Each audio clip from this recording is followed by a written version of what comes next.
Mon ex-mari avait promis à notre fille de 9 ans le bal père-fille. Elle a attendu dans sa robe pendant 4 heures. Il a envoyé un message, « J'emmène plutôt ma belle-fille, elle est plus jolie. » Ma fille a pleuré jusqu'à s'endormir. Je n'ai pas pleuré avec elle. J'ai passé un appel. Avant de commencer l'histoire, n'oubliez pas d'aimer et de vous abonner à la chaîne pour voir plus d'histoires comme celle-ci.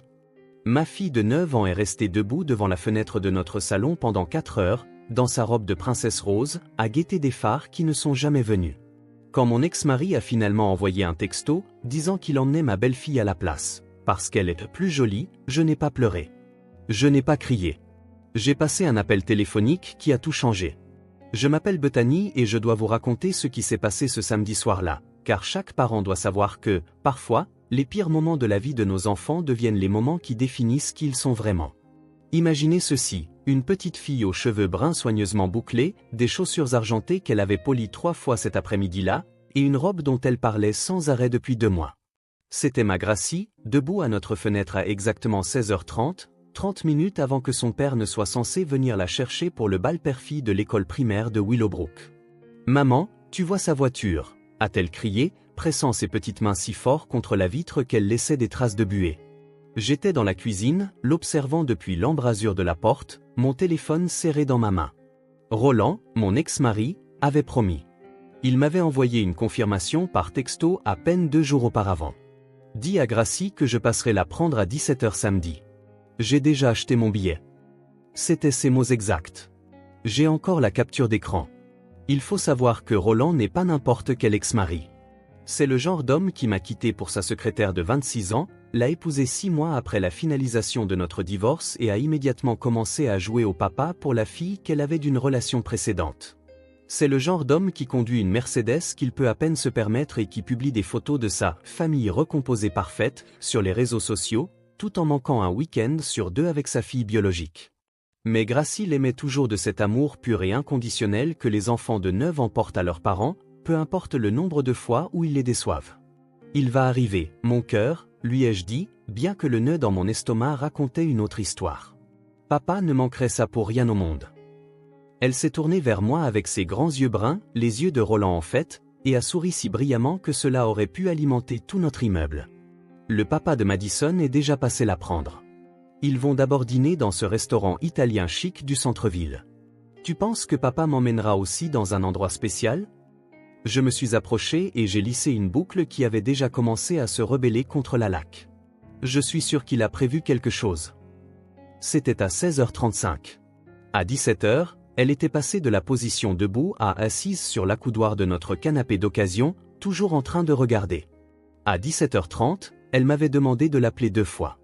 À 18h, alors que le bal avait officiellement commencé et que ses camarades de classe publiaient des photos sur les réseaux sociaux de leurs parents, elle était devenue complètement silencieuse.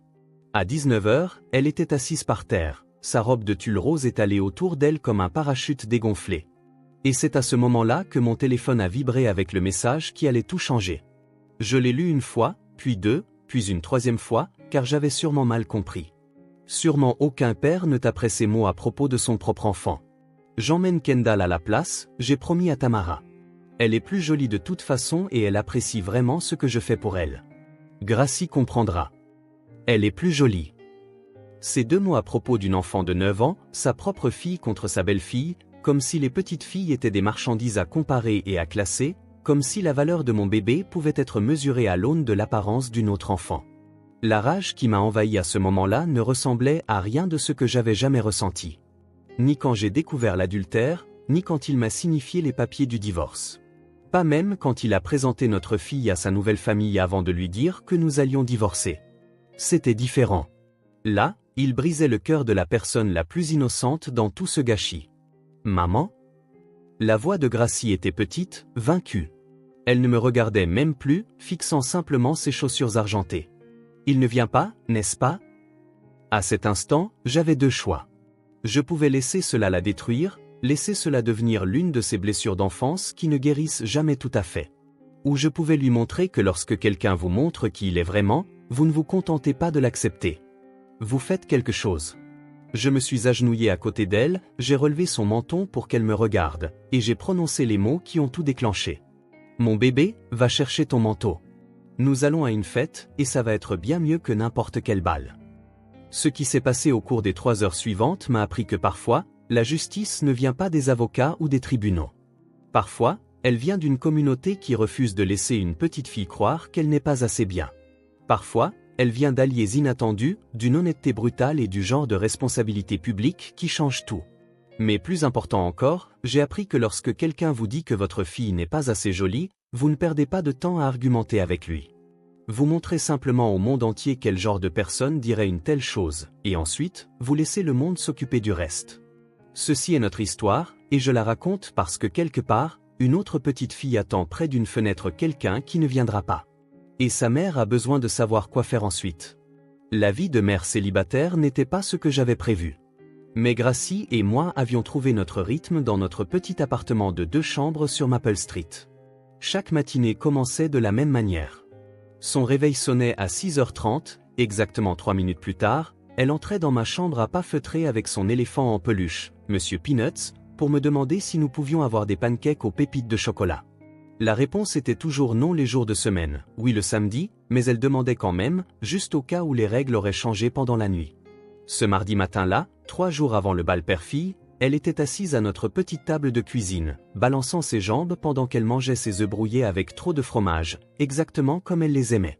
Le soleil du matin entrait par notre fenêtre, éclairant les dessins au crayon qu'elle avait scotchés sur le réfrigérateur.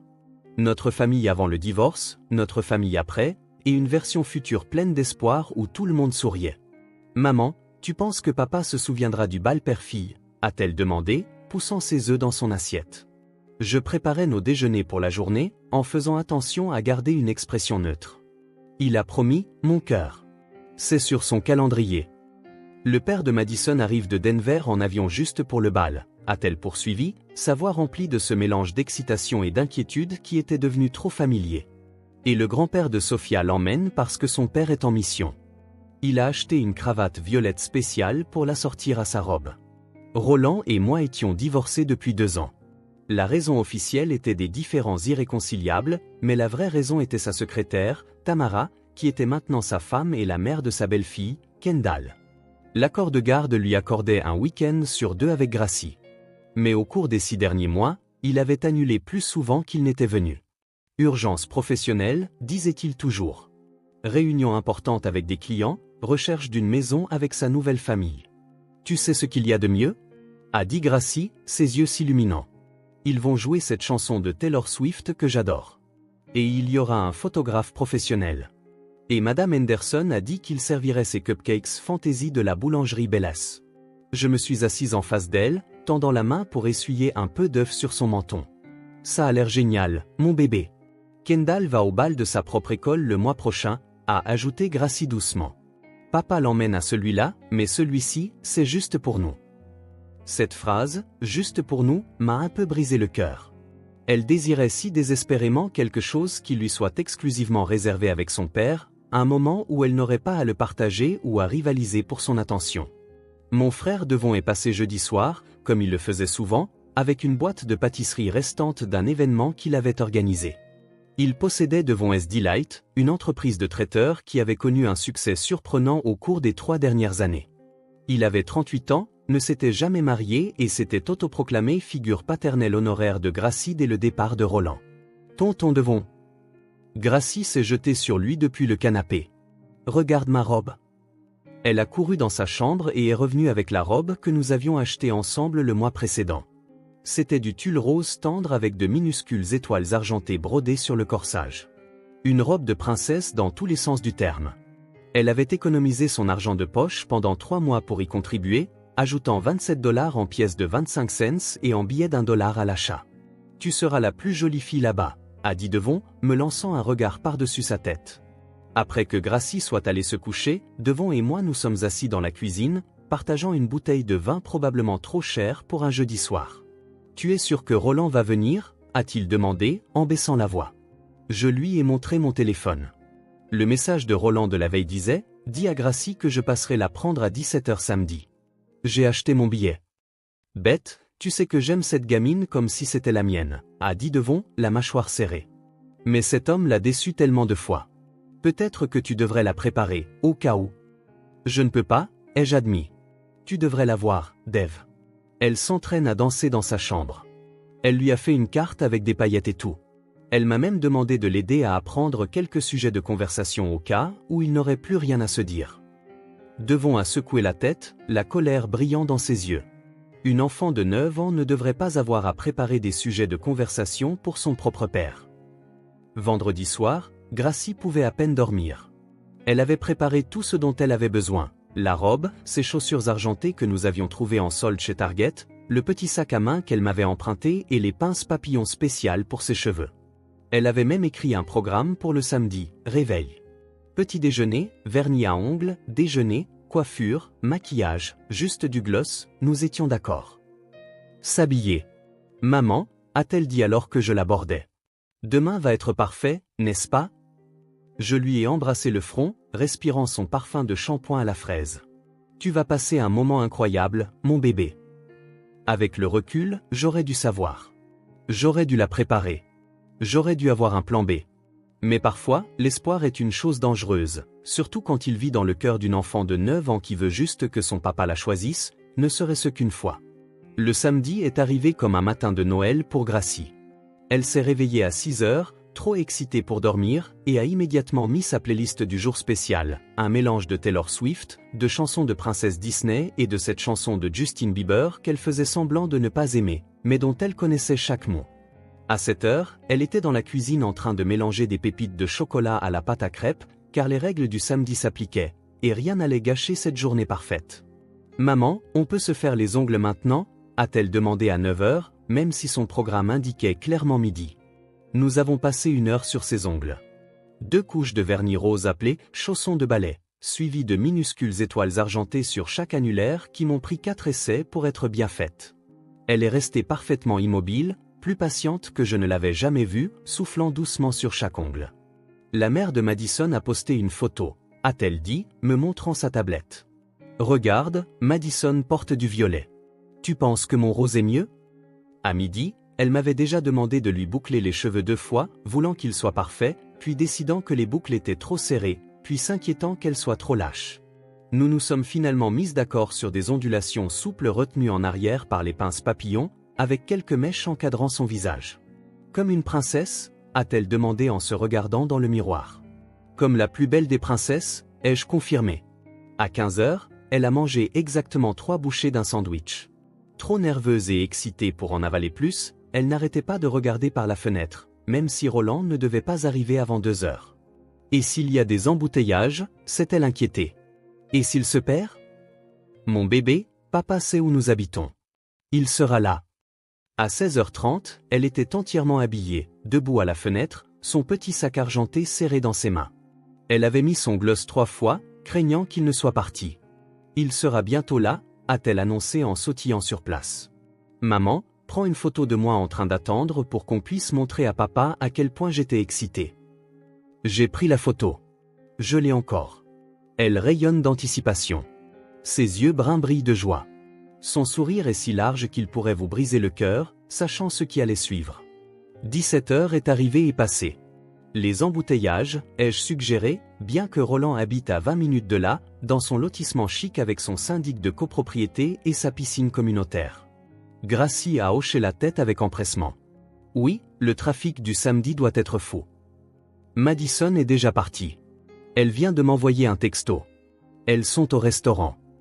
À 17h30, j'avais envoyé 2 textos à Roland. Où es-tu? Puis Gracie attend. Aucune réponse. Ses confirmations de lecture étaient désactivées, comme c'était le cas depuis le divorce, mais les messages s'affichaient comme « distribués ». Peut-être que son téléphone est mort, a dit Gracie, mais sa voix avait perdu son entrain. Elle avait arrêté de se tenir debout, était assise sur l'accoudoir du canapé, regardant toujours la fenêtre. À 18h, le bal a officiellement commencé. Mon téléphone a commencé à vibrer avec les notifications de la page Facebook de l'école primaire de Willowbrook. Des photos de père et de fille à des tables décorées. Un DJ en train de s'installer. Le principal Martinez en nœud papillon accueillant tout le monde. Madison avec son père qui était venu de Denver. Sophia avec son grand-père et sa cravate violette. Maman, tu peux l'appeler? La voix de Gracie s'est légèrement brisée. J'ai composé le numéro de Roland en mettant le haut-parleur pour qu'elle puisse entendre. Directement sur la messagerie vocale. Son message professionnel. Vous êtes bien chez Roland Patterson de Patterson Immobilier. Laissez un message et je vous rappellerai dès que possible. Peut-être qu'il est déjà là-bas, a suggéré Gracie désespérément. Peut-être qu'il attend à l'école et qu'il a oublié de venir me chercher. On peut y aller en voiture ? J'étais sur le point d'accepter pour lui épargner cette agonie un peu plus longtemps quand mon téléphone a vibré. Le nom de Roland est apparu sur l'écran. C'est papa. Gracie a bondi. J'ai ouvert le message et les mots m'ont frappé comme un coup de poing. Je les ai lus 1, 2, 3 fois. Mon cerveau refusant de traiter ce que je voyais. Changement de programme. J'emmène Kendall à la place, j'ai promis à Tamara. Elle est plus jolie de toute façon et elle apprécie vraiment ce que je fais pour elle. Gracie comprendra. La pièce a tourné. Mes mains tremblaient. Plus jolie. Il avait vraiment écrit qu'une enfant était plus jolie qu'une autre. Sa propre fille contre sa belle-fille. Maman ? Gracie observait mon visage. Qu'est-ce qu'il a dit ? Je ne pouvais pas parler, pas respirer, pas penser à un seul mensonge qui pourrait la protéger de cette cruauté. Il ne vient pas, n'est-ce pas ? A-t-elle murmuré, et l'acceptation dans sa voix était pire que la colère ne l'aurait été. Elle n'a pas attendu ma réponse. Elle l'a vu dans mes yeux. Elle s'est dirigée vers sa chambre avec la dignité d'une personne 3 fois son âge, a fermé la porte doucement, et puis je l'ai entendue. Des sanglots étouffés qui semblaient faire trembler les murs de notre petit appartement. Je suis resté figé dans notre salon, fixant ce message, mémorisant chaque mot. Non pas parce que j'avais besoin de m'en souvenir, mais parce que je devais être absolument certaine de ce que j'allais faire. Roland avait franchi une ligne qui ne pouvait être franchie en retour. Il avait brisé quelque chose qui ne pouvait être réparé avec des visites le week-end ou des cadeaux d'excuses coûteux. Il avait brisé le cœur de sa fille avec une cruauté délibérée, et il était sur le point d'apprendre ce qui se passe quand on sous-estime la rage d'une mère. Je suis resté devant la porte de Gracie pendant 5 minutes, à l'écouter pleurer. Chaque sanglot était comme un couteau qui se tordait plus profondément dans ma poitrine. Une partie de moi voulait défoncer la porte de Roland, le traîner hors de son paradis de banlieue et le forcer à voir ce qu'il avait fait à sa fille. Mais la rage sans but n'aide personne, surtout pas la petite fille qui pleurait toutes les larmes de son corps dans une robe de princesse rose. Puis je me suis souvenu de quelque chose qui a tout changé. Devon l'avait mentionné la veille en passant à l'appartement. Il s'occupait du traiteur pour la fête d'anniversaire du maire ce soir-là à l'hôtel Grandview, le lieu le plus chic de la ville. 30 000 $ de nourriture, avait-il dit en sifflant devant le chiffre. Tout le conseil municipal serait là. Des chefs d'entreprise, même quelques représentants de l'État. Et l'agence immobilière de Roland était l'un des principaux sponsors. Roland lui-même devait prononcer un discours sur le développement communautaire et les valeurs familiales à 20h. Les valeurs familiales.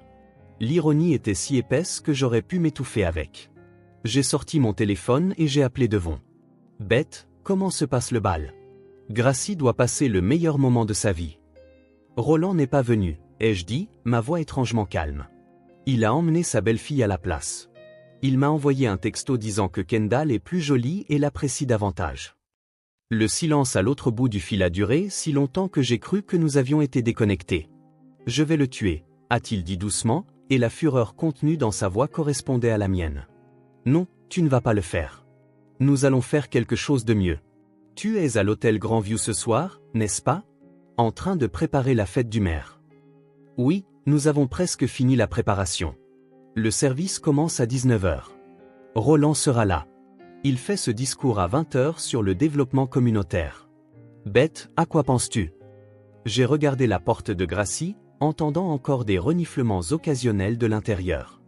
Y a-t-il un moyen pour que tu puisses nous faire entrer, Gracie et moi, à cette fête ? Tu veux t'incruster à la célébration de l'anniversaire du maire ? Pas s'incruster, y assister. Roland se vante de ça depuis des semaines, de la façon dont il va réseauter avec l'élite de la ville, de la façon dont cela pourrait lancer sa carrière politique. Il se soucie plus de son image que de toute autre chose. Devon est resté silencieux un moment, puis a dit, la femme du maire, Madame Patterson. Elle est en fait au conseil d'administration de l'école de Willowbrook. Elle m'a posé des questions sur le bal père-fille tout à l'heure. Elle a dit que sa petite fille va. Elle semblait vraiment investie. Elle n'arrêtait pas de dire à quel point ces événements sont importants pour les jeunes filles. Parfait, ai-je dit, un plan se cristallisant dans mon esprit. Peux-tu lui mentionner ce qui s'est passé? Montre-lui le texto si nécessaire. Bête, es-tu sûr de ça? Une fois qu'une chose pareille devient publique dans ce milieu, on ne peut pas revenir en arrière. Il a fait son choix, Devon. Il a choisi de blesser sa fille de la manière la plus cruelle possible. Maintenant, je fais le mien. Et Gracie? Tu veux l'entraîner là-dedans? J'y ai réfléchi un instant. Elle mérite d'être là. Elle mérite d'être vue dans cette belle robe, et elle mérite de savoir que ce qu'il lui a fait est important, que les gens la défendront. Donne-moi 20 minutes, a dit Devon. Je vais parler à Madame Patterson et je t'enverrai un texto. J'ai frappé à la porte de Gracie. Mon cœur, je peux entrer? Je ne veux pas en parler, fut la réponse étouffée. J'ai ouvert la porte quand même. Elle était allongée sur son lit, toujours dans sa robe, Monsieur Peanuts serré contre sa poitrine. Son visage était marbré de larmes, son gloss soigneusement appliqué était étalé. Mon bébé, j'ai besoin que tu m'écoutes. Je me suis assise sur le bord de son lit. Ce que ton père a fait était mal. Pas juste un peu mal, mais complètement, absolument, impardonnablement mal. Il pense que Kendall est plus jolie que moi, a-t-elle murmuré. Non, mon bébé. C'est un homme qui dit des choses cruelles quand ça l'arrange. Cela concerne sa laideur à lui, pas ta beauté. Je voulais juste danser avec lui. Je sais, et tu le mérites. Tu mérites un père qui est présent, qui te choisit, qui voit à quel point tu es absolument parfaite. Mais parfois, les personnes qui devraient nous aimer le plus sont celles qui nous blessent le plus profondément. Mon téléphone a vibré. Le texto de Devon. Madame Patterson veut vous rencontrer toutes les deux. Elle est consternée. Elle a dit d'amener Gracie exactement comme elle est. Gracie, remets tes chaussures. Pourquoi? Parce que nous allons à une fête. Une fête chic avec le maire et des gens importants de toute la ville. Je ne veux aller nulle part, a-t-elle dit. Mais il y avait une petite étincelle de curiosité dans ses yeux. Ton père sera là, ai-je dit prudemment. Il va faire un grand discours important, et je pense que les gens là-bas devraient savoir quel genre d'homme s'adresse à eux pour parler des valeurs familiales. Elle s'est assise lentement. Qu'est-ce que tu veux dire? Je veux dire que parfois, quand quelqu'un nous fait du mal, la meilleure chose à faire n'est pas de se cacher. C'est de se lever, de se montrer, et de laisser la vérité parler d'elle-même. Est-ce que papa aura des ennuis? Il subira les conséquences de ses choix, comme nous tous. Gracie a baissé les yeux sur sa robe, puis m'a regardé. Ma robe est froissée maintenant. Alors nous la repasserons. Nous avons le temps. Et mes cheveux sont en désordre. Alors nous les arrangerons. Tonton Devon nous attend. Elle s'est levée lentement, se regardant dans le miroir. Maman, tu penses vraiment que je suis jolie? Je me suis tenu derrière elle, croisant son regard dans le reflet. Je pense que tu es belle à l'intérieur et à l'extérieur, mais plus important encore, tu es courageuse, intelligente et gentille. Et ce soir, tout le monde va le voir. La salle de bal de l'hôtel Grand View ressemblait à un conte de fées, avec des lustres en cristal projetant des motifs arc-en-ciel sur des nappes dorées et d'imposants centres de table de rose blanche. Les personnes les plus influentes de la ville se mêlaient dans leurs plus beaux atours, des flûtes de champagne captant la lumière tandis qu'elles riaient et réseautaient. Devon nous a retrouvés à l'entrée de service, vêtu de sa tenue de chef avec une expression de détermination sombre. Madame Patterson vous attend, a-t-il murmuré, puis il s'est agenouillé au niveau de Gracie. Tu es absolument magnifique, princesse. Cette robe est parfaite. Gracie a réussi un petit sourire, sa main serrant fermement la mienne alors que nous entrions par la cuisine. L'odeur du fameux bœuf Wellington de Devon emplissait l'air, se mêlant au parfum des fleurs fraîches et des parfums coûteux. Nous avons longé le côté de la salle de bal et j'ai immédiatement repéré Roland. Il était à une table de devant avec Tamara et Kendall, riant avec un conseiller municipal, complètement inconscient de notre présence. Madame Patterson s'est approchée de nous, une femme élégante dans la soixantaine, vêtue de bleu marine et de perles. L'expression qu'elle a eue en voyant Gracie m'a serré le cœur de gratitude. C'était de la pure fureur maternelle masquée par un vernis politique. Ce doit être Gracie, dit-elle chaleureusement en se penchant légèrement. Devon m'a parlé de votre robe. Ces étoiles argentées sont absolument magnifiques. L'avez-vous choisie vous-même? Gracie hocha timidement la tête. J'ai économisé mon argent de poche pour aider à l'acheter. Eh bien, vous avez un excellent goût. Venez, trouvons-vous une place. Les discours vont bientôt commencer. Elle nous a conduites à une table près du centre, suffisamment stratégique pour être vu, mais pas au point de provoquer une perturbation immédiate. Plusieurs personnes ont remarqué la robe de cérémonie de Gracie, souriant à ce qu'il supposait être une petite fille assistant à une fête chic avec sa mère. Si seulement il savait. Les lumières se sont tamisées pour la partie des discours de la soirée. Le maire a parlé en premier, remerciant tout le monde de célébrer 30 ans de mariage, faisant des blagues sur la patience de sa femme. Puis le président de la chambre de commerce a discuté des initiatives à venir de la ville. Enfin, le maître de cérémonie a annoncé « Veuillez accueillir Roland Patterson de Patterson Immobilier, qui nous parlera de l'investissement communautaire et des valeurs familiales. » Roland s'est avancé vers le podium avec l'assurance d'un homme qui n'a jamais fait face à une véritable conséquence dans sa vie. Son costume coûtait probablement plus que ce que je gagnais en un mois, son sourire était travaillé et politique. « Bonsoir, chers invités », commença-t-il, sa voix portant clairement à travers le microphone. La communauté, c'est se soutenir les uns les autres. C'est être présent, tenir ses promesses et mettre la famille en premier. C'est alors que Madame Patterson s'est levée. « Excusez-moi, Monsieur Patterson. » Sa voix a tranché son discours comme une lame dans de la soie. « Je suis curieuse de connaître votre opinion sur le fait de tenir ses promesses. » Roland a hésité. « Je suis désolé. Eh bien, vous parlez d'être présent et de mettre la famille en premier. N'est-ce pas votre fille Gracie au milieu de la salle, dans ce qui semble être une robe de bal père-fille ?» L'opérateur du projecteur, clairement confus mais suivant le drame, a dirigé la lumière vers notre table. Gracie s'est recroquevillée contre moi, mais j'ai murmuré « Lève-toi, mon bébé. Montre-leur ta robe. » Elle s'est levée lentement, le tulle rose et les étoiles argentées captant magnifiquement la lumière. La salle a murmuré, confuse mais intriguée. Le visage de Roland a perdu toute couleur. Il y a eu un malentendu ce soir.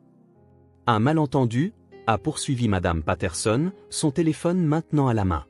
Parce que j'ai ici une capture d'écran d'un texto que vous avez envoyé plus tôt, qui m'a été transmise par des parents inquiets de l'école primaire de Willowbrook. Voulez-vous que je le lise à tout le monde ? Ce n'est pas nécessaire, a balbutié Roland. Mais Madame Patterson lisait déjà, sa voix claire portant à travers la salle de bal silencieuse. J'emmène Kendall à la place, j'ai promis à Tamara. Elle est plus jolie de toute façon et elle apprécie vraiment ce que je fais pour elle. Gracie comprendra. Le silence qui a suivi était assourdissant. 300 des personnes les plus influentes de la ville fixaient Roland, assimilant ce qu'elle venait d'entendre. Quelqu'un a même eu le souffle coupé. « Papa ?» La petite voix de Gracie a porté dans le silence. « Tu as dit que je n'étais pas assez jolie. » La douleur dans sa voix a brisé le charme qui tenait la salle. Des murmures ont éclaté, devenant plus forts, plus en colère. J'ai vu le conseiller municipal à la table de Roland s'éloigner physiquement de lui. Le visage du maire était de pierre. Ce texto a été sorti de son contexte, a tenté désespérément Roland. Quel contexte, le maire lui-même s'est levé, rend acceptable de dire à une enfant de 9 ans qu'une autre enfant est plus jolie? Quel contexte rend acceptable de briser une promesse faite à sa fille pour une telle raison? Mais le moment le plus inattendu est venu ensuite. Kendall, la belle-fille de 10 ans de Roland, s'est soudainement levée de sa table. « Ce n'est pas bien, » a-t-elle dit fort, sa jeune voix tremblante mais déterminée. « Gracie est belle et tu es méchant. Tu m'as forcé à aller à ce bal et je ne voulais même pas y aller. Je voulais aller à la fête d'anniversaire de mon amie Emma, mais tu as dit que je devais y aller parce que ça donnerait une bonne image de toi. » Elle a traversé la salle de bal, tous les yeux la suivant, et a pris la main de Gracie. « Je suis désolé qu'il ait dit ça de toi. Ce n'est pas vrai. Tu es plus jolie que moi et ta robe est bien mieux que la mienne. » Tamara s'est alors levée, le visage pâle. « Roland, est-ce que c'est vrai? Tu m'as dit que Gracie était malade. Tu as dit qu'elle avait la grippe. » La révélation a envoyé une autre vague de chuchotements à travers la foule. Il avait menti à tout le monde. Le maire s'est approché du microphone. « Monsieur Patterson, je pense que nous allons nous passer du reste de votre discours. Cet événement a pour but de célébrer les valeurs familiales, et vous venez de démontrer que vous ne comprenez pas ce que ces mots signifient. » Roland a tenté une dernière fois. « C'est une affaire de famille privée. »« Non, » a dit fermement Madame Patterson. « Quand vous faites pleurer une petite fille dans une robe de princesse, quand vous détruisez son estime de soi avec votre cruauté, cela devient une affaire de communauté. Chaque parent dans cette salle le comprend. » Le lendemain matin, Roland a appelé 15 fois avant 8 heures. Je n'ai pas répondu une seule fois. Chaque message vocal devenait plus désespéré. « allant de menaces de colère concernant la garde à des excuses pathétiques, en passant par des tentatives de corruption concernant les frais de scolarité d'une école privée. Je les ai tous supprimés sans écouter au-delà des premières secondes. Mais l'appel de Tamara à 9h était différent. « Bethany, je veux que tu saches que je n'en avais aucune idée », a-t-elle dit, sa voix épaisse d'une émotion à peine contenue. « Roland m'a dit que Gracie avait la grippe. Il a dit qu'elle était trop malade pour y aller. J'ai même fait de la soupe à envoyer, mais il a dit que tu avais tout sous contrôle. » J'étais assise à ma table de cuisine, regardant Gracie manger ses pancakes du dimanche. Aux pépites de chocolat cette fois, parce qu'elle les méritait. Il a menti à tout le monde, Tamara. Je le quitte, a-t-elle dit doucement. Hier soir, après notre retour, Kendall m'a tout raconté. Comment il a constamment comparé les filles, la faisant se sentir coupable d'obtenir son attention, lui disant qu'elle était la fille qu'il aurait aimé avoir en premier. Je suis horrifiée. Aucun homme capable de dire ça de son propre enfant ne devrait élever le mien. L'histoire s'est répandue dans notre ville comme une traînée de poudre. Le lundi, elle était sur la page Facebook de l'école primaire de Willowbrook, partagée plus de 300 fois. Le mardi, l'agence immobilière de Roland avait perdu 3 clients importants, qui avaient tous des filles. La page Facebook de Patterson Immobilier a été inondée de commentaires de parents en colère. Le country club, où Roland avait travaillé si dur pour établir des liens, a discrètement révoqué son adhésion. La lettre indiquait simplement qu'ils attendaient de leurs membres un certain niveau de moralité. Mais rien de tout cela n'avait autant d'importance que ce qui s'est passé avec Gracie.